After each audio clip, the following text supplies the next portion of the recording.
अकोल्यात तापमान 44 अंशाच्या पुढे गेल्याने उष्णतेचा कहर वाढला आहे।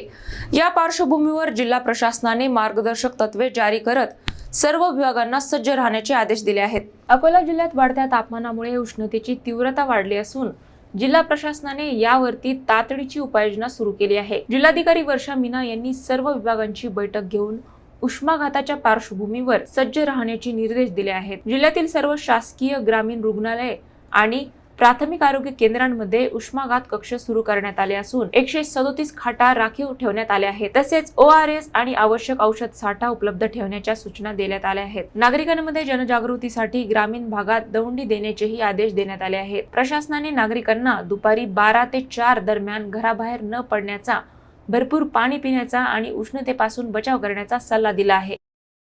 ये जो 12 से 4 ची वेळ आहे त्याच्यात बाहेर काम कमी करणे याच्या काळजी सगळ्यांना घेतली पाहिजे। खूप ऊन असते त्याच्यामुळे 11:30 ची वेळ केलेली आहे। पण दुसरं आम्ही काल महानगरपालिका सोबत हा पण डिस्कस केला होता की आता जो नवीन सेशन मोस्टली तो आपले एक्झाम्स चालू आहे त्याच्यामुळे शाळा चालू आहे, याची नंतर तो समर वेकेशनमुळे शाळा आपली बंदच होणार आहे।